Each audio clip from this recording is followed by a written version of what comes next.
Tele Brasil Notícias. Estamos começando o Tele Brasil Notícias desta semana, exatamente, trazendo sempre novidades e agradecendo a sua audiência em qualquer parte do mundo e aqui no Brasil. E nós teremos hoje os nossos destaques que envolvem onde o Brasil deverá ter o primeiro túnel imerso da América Latina, e isso na Baixada Santista. Também iremos falar do programa Minha Casa Minha Vida, que retornou com as contratações. Além disso, estaremos lembrando que o INSS está convocando mais de 4 milhões de aposentados e pensionistas para fazer a prova de vida anual. E além disso, muito mais informações para você. Não esqueça que temos também o Tele Brasil Esporte no ar e temos também, além disso, o nosso Polícia em Ação. Se você nos acompanha pelo Facebook, Jornal Tele Brasil Notícias ou YouTube, ou mesmo através também do Facebook, A Hora da Notícia, com notícias impressas e fotos sempre atualizadas para você. Sendo assim, quero convidar a estar participando das nossas atrações de hoje no sentido do jornalismo mais informativo para você. No ar.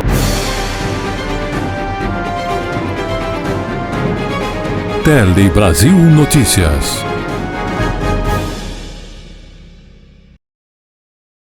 E começamos essa edição semanal falando o quê? Aqui do Brasil. Isso, exatamente, porque o Brasil deve ter o primeiro túnel imerso da América Latina, que vai ligar a cidade de Santos até o Guarujá. Aqui no litoral paulista, a obra faz parte do novo PAC, que é o Programa de Aceleração e também de Crescimento, e foi anunciada pelo presidente da República. O Porto de Santos completa hoje 132 anos. É o maior do hemisfério sul.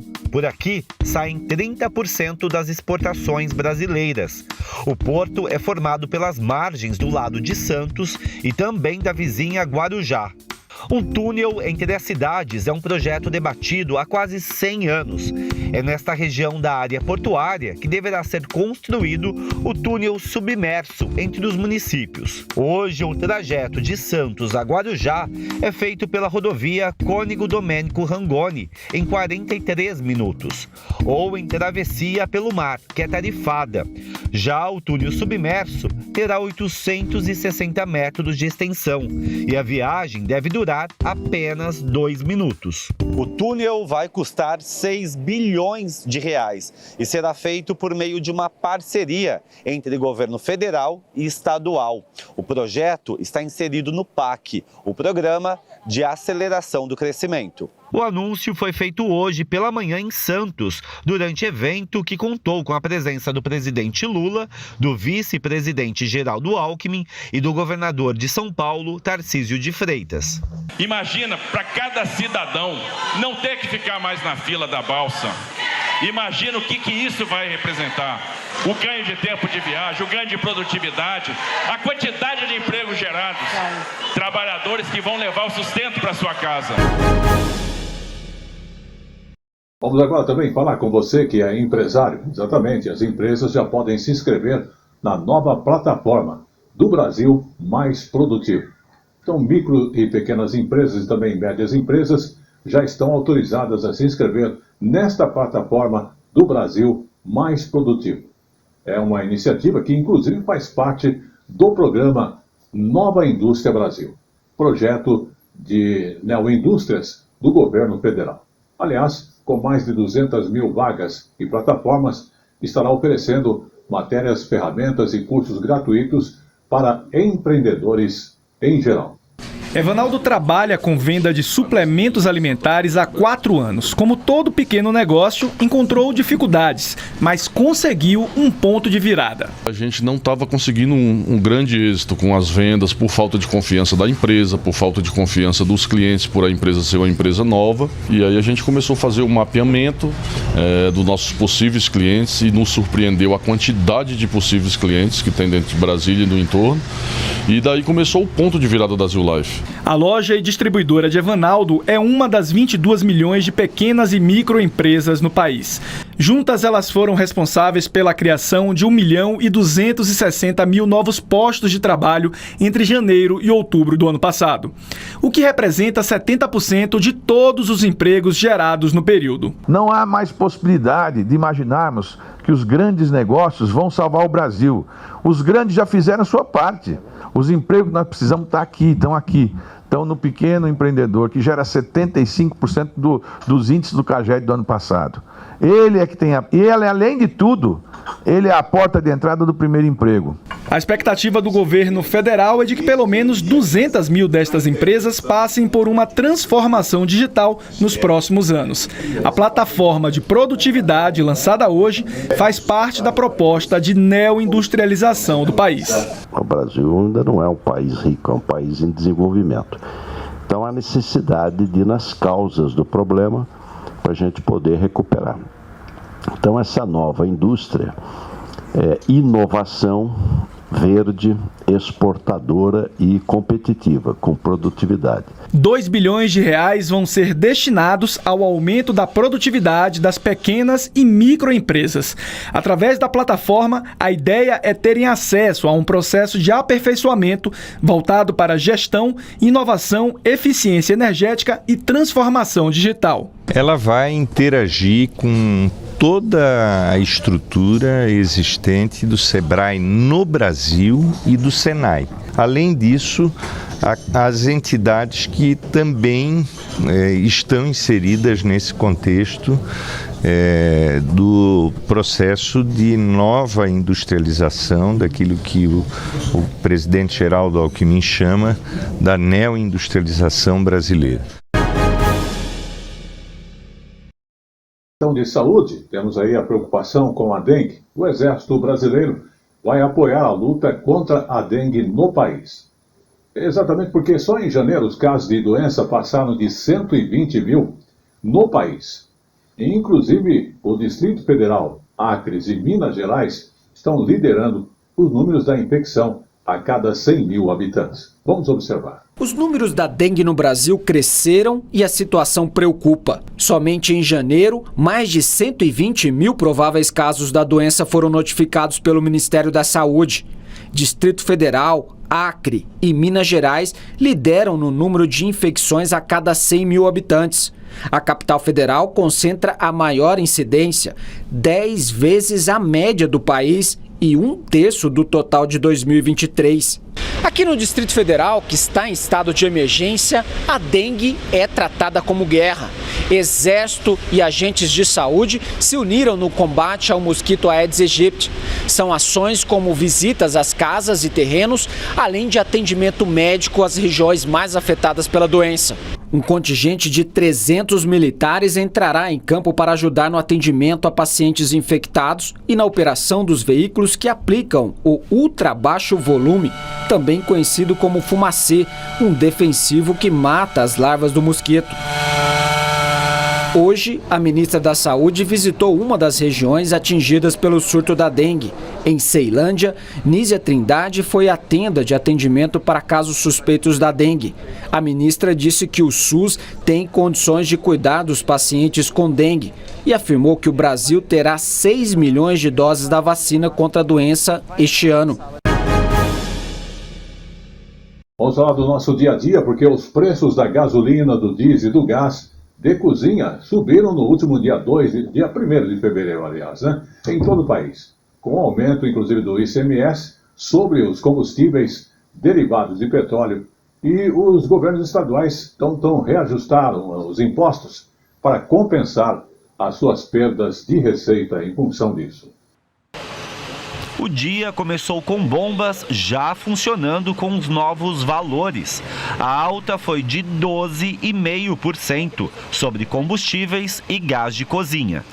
O ICMS sobre o litro da gasolina subiu 15 centavos para R$ 1,37. Já o valor do imposto sobre o litro do diesel aumentou 11 centavos para R$ 1,06.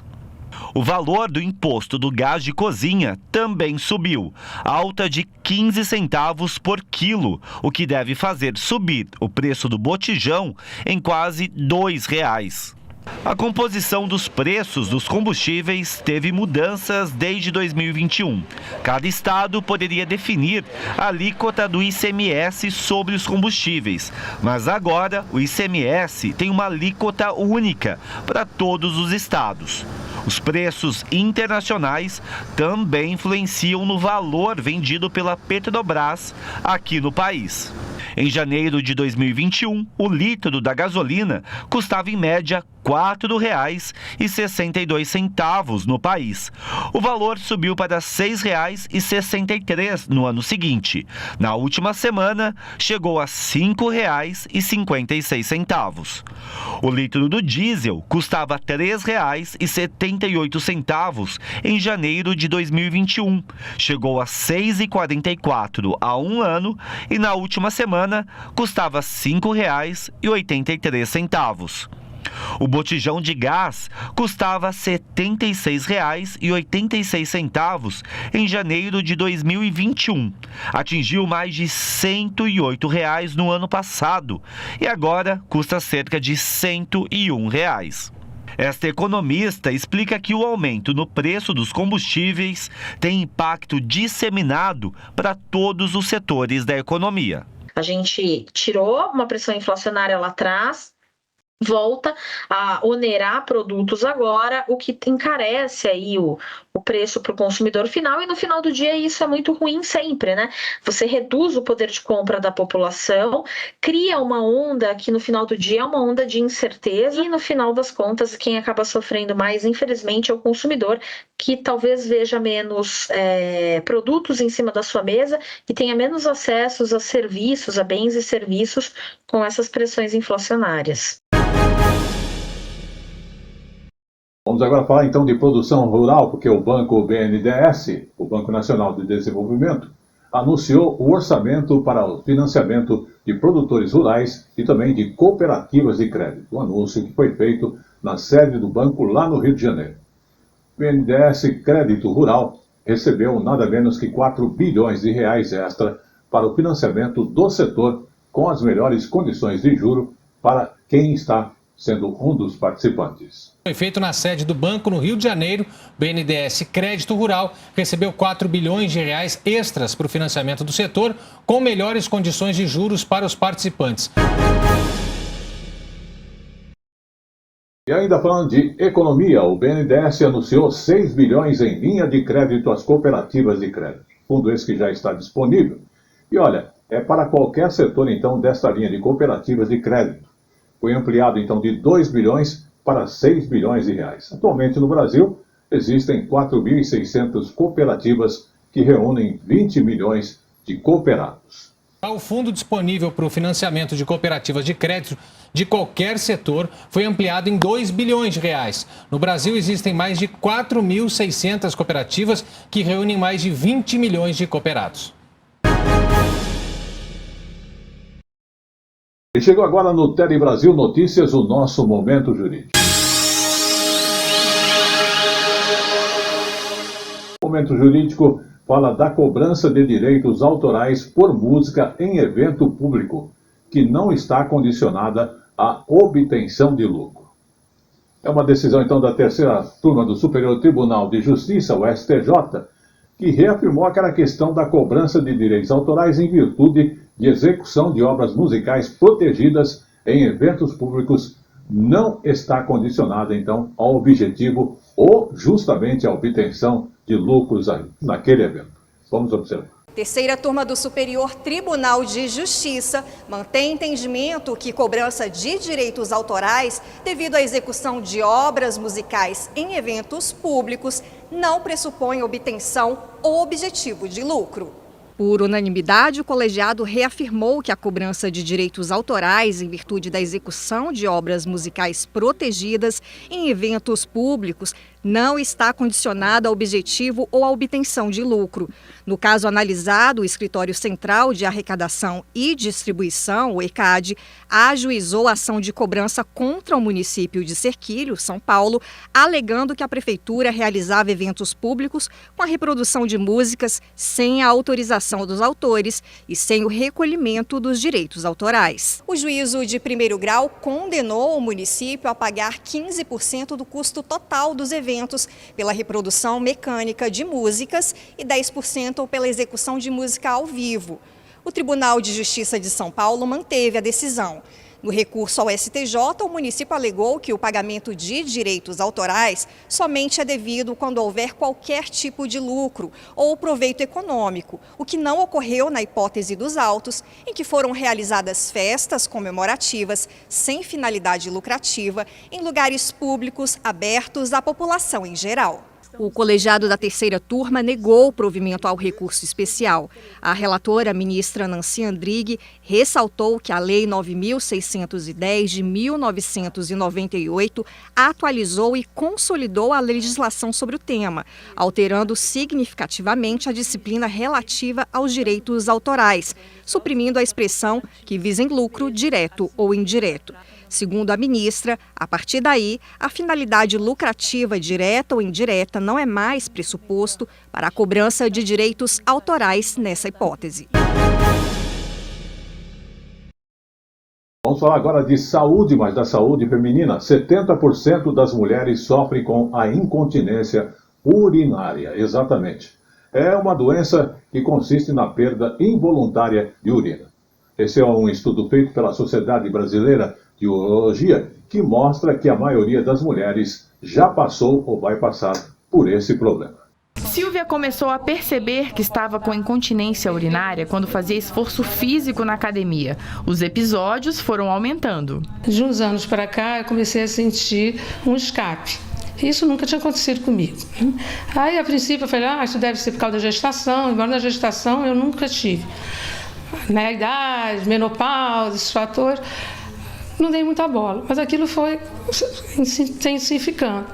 Aí eu me lembrei que o meu pai, há 20 anos atrás, meu pai fez uma cirurgia e ficou totalmente incontinente e fez uso da fisioterapia pélvica naquela ocasião que eu conheci, porque eu nem sabia que isso existia. 7 em cada 10 mulheres no mundo já sofreram ou vão sofrer com incontinência urinária em algum momento da vida, segundo o estudo da Sociedade Brasileira de Urologia.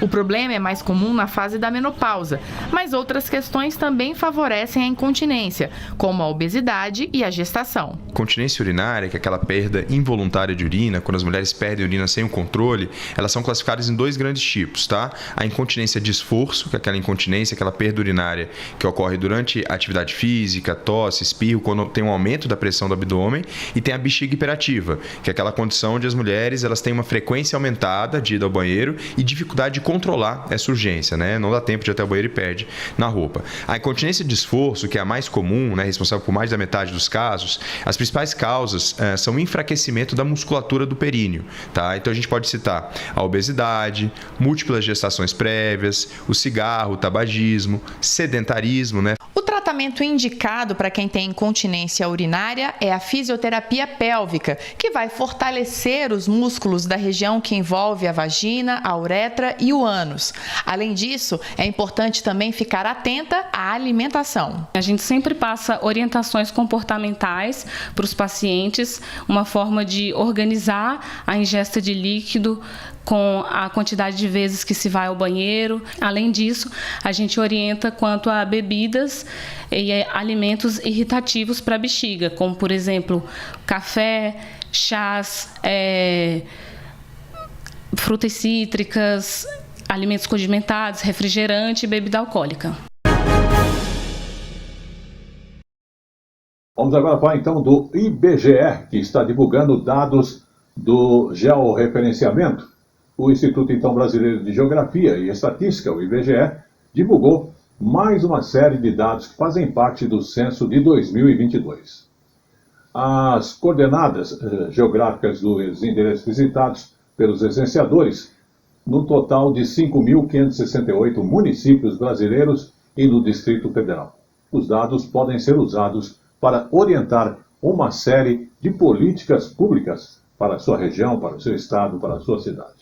O IBGE registrou mais de 111 milhões de pontos, que correspondem à localização exata por GPS de cada local visitado e a classificação do endereço, como domicílio urbano ou rural, estabelecimento comercial, de saúde, de ensino ou religioso. É a primeira vez que o IBGE utiliza essa tecnologia de georreferenciamento. Os dados mostram, por exemplo, que o Brasil possui mais templos religiosos do que hospitais e escolas juntos. São 580 mil estabelecimentos religiosos no país, cerca de 459 para cada 100 mil habitantes, ao passo que as escolas somam 265 mil unidades e os estabelecimentos de saúde são, ao todo, 247 mil. As coordenadas geográficas podem ser usadas como base para a elaboração de políticas públicas. Com essas informações é possível saber com precisão, por exemplo, onde estão localizadas unidades de saúde de uma determinada localidade e quantas pessoas vivem no raio de abrangência desses estabelecimentos. Também é possível identificar exatamente quantos domicílios foram afetados por um deslizamento de terra em uma área de risco atingida por temporais, ou ainda qual o tamanho da população que reside na área de alcance de estações de metrô de uma cidade. Os dados estão disponíveis à sociedade em mapas interativos no site do Instituto, no endereço censo2022.ibge.gov.br. Vamos agora falar então também de moradia. O programa Minha Casa Minha Vida retornou às contratações com um conjunto habitacional no estado de São Paulo. Para 2024, a meta é contratar quase 190 mil novas unidades no país, com mais de 9 bilhões de reais em investimento. Uma nova fase do Minha Casa Minha Vida foi inaugurada hoje em Brasília com a assinatura de um contrato para 115 novas unidades habitacionais que serão construídas em Jaguariúna, São Paulo.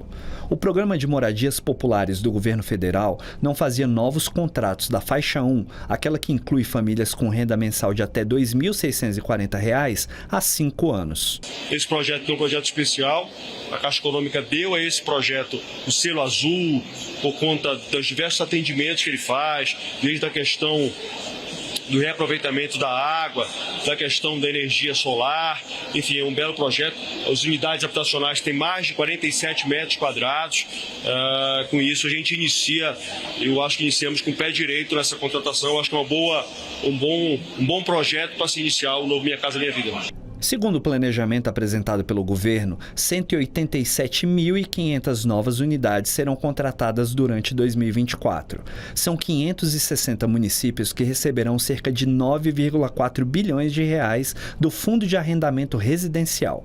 O governo aguarda agora a finalização dos contratos para a parceria nas obras. Construtoras, as prefeituras vão ter que assinar, encaminhar os contratos para a nossa análise e na análise da Caixa, para que a gente possa, a partir daí, dar sequência nos contratos. E nós temos um prazo às prefeituras e às construtoras e aos governos de estado de 150 dias, que nós estamos na metade exata do prazo, tem aí para que temos mais o restinho de prazo aí, para que a partir daí a gente recepcione e façamos todas as contratações daqueles que aceitarem, vamos dizer assim, que quiserem de fato dar seguimento com o processo de construção e assinatura de contrato.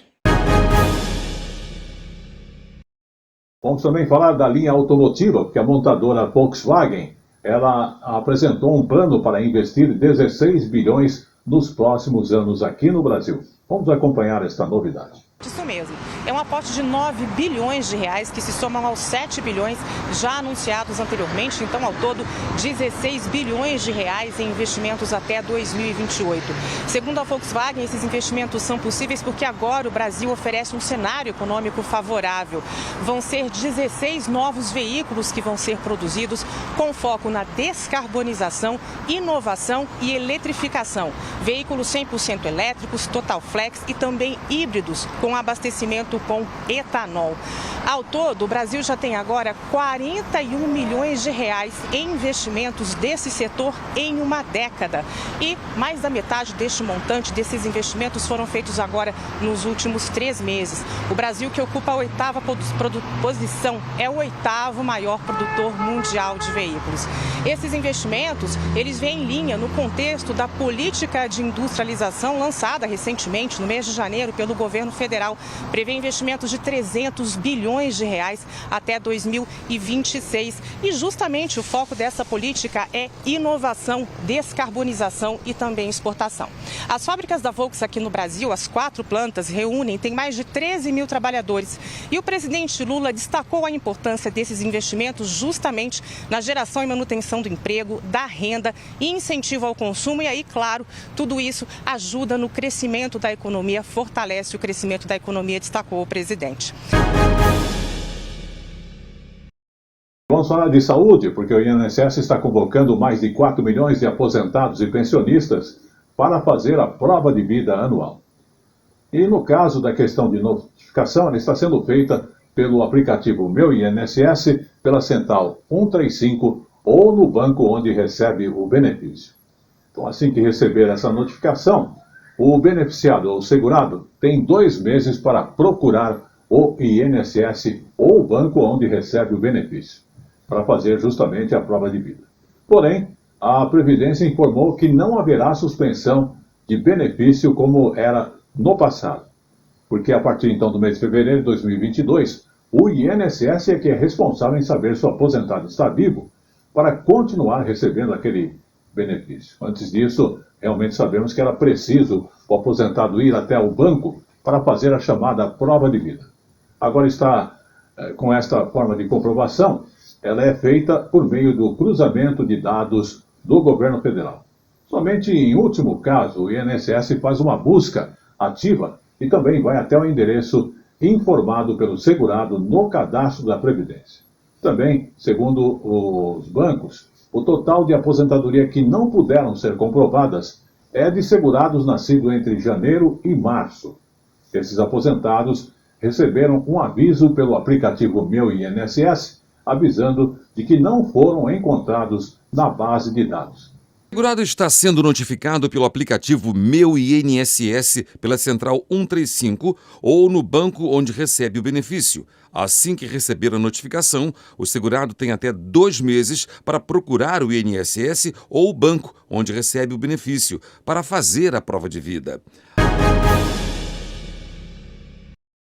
E voltamos agora a falar de saúde, mas agora falando das consequências da política de isolamento compulsório das pessoas com hanseníase aqui no Brasil.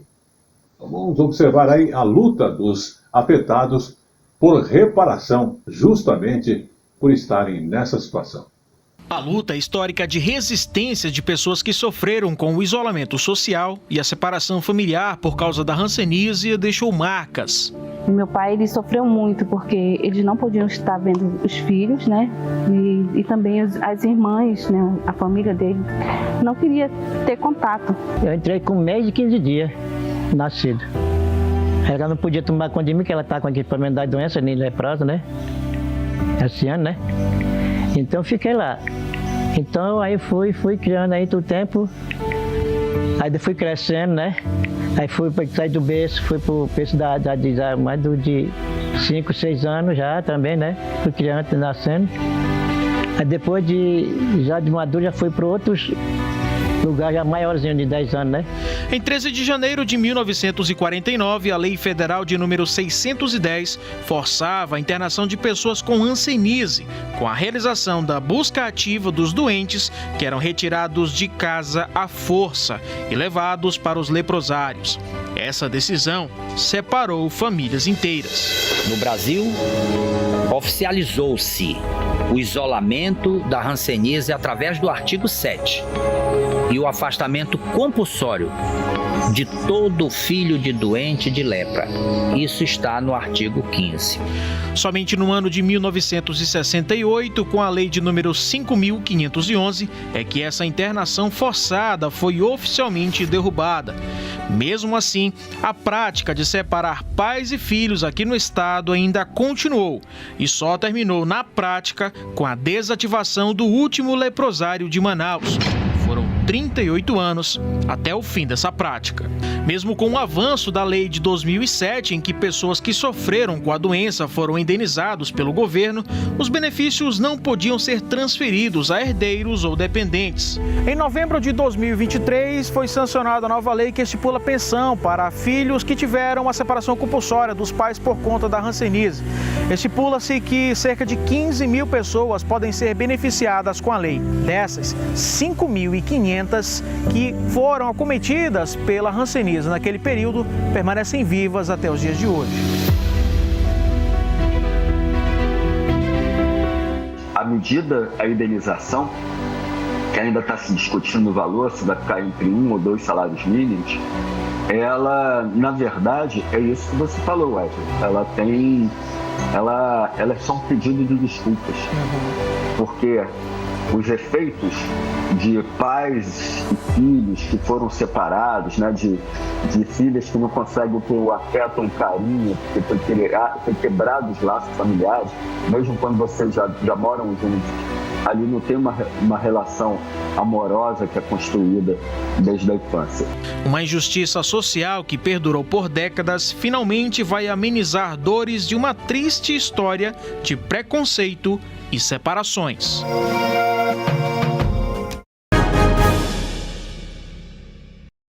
E como eu falo sempre, tudo que é bom dura pouco. O Tele Brasil Notícias agradece a sua audiência, está chegando ao seu final. Porém, vamos falar antes sobre os cuidados com o corpo nesse período de carnaval, que, aliás, deve começar no início do ano para quando chegar essa época, estarmos aí bem aptos e preparados a nos divertir neste momento de festa.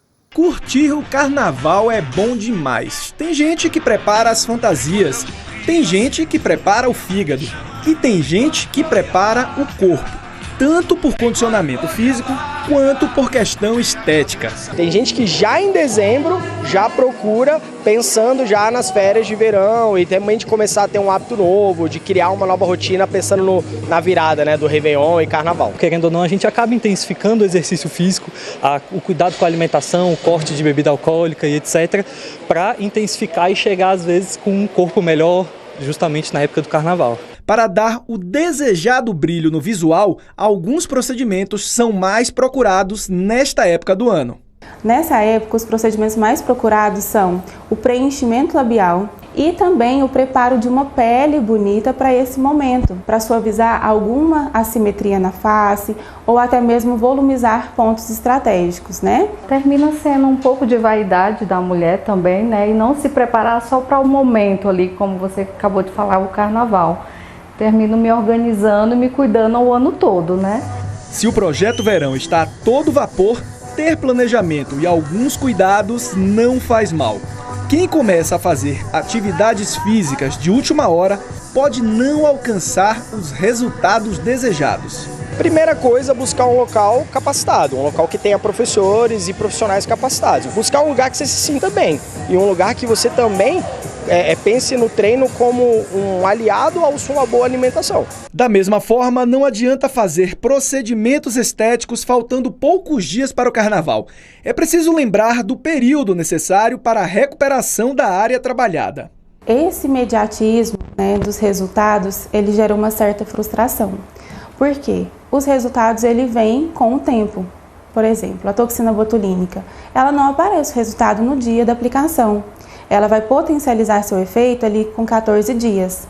Então, a gente precisa de um retorno nesses 14 dias para que com 30 ele tenha o resultado final de um procedimento.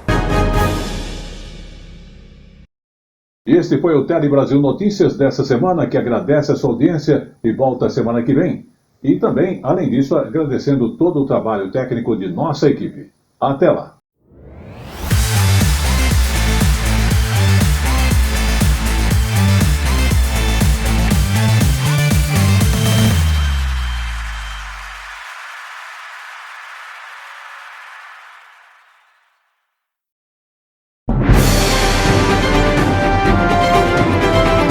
Tele Brasil Notícias.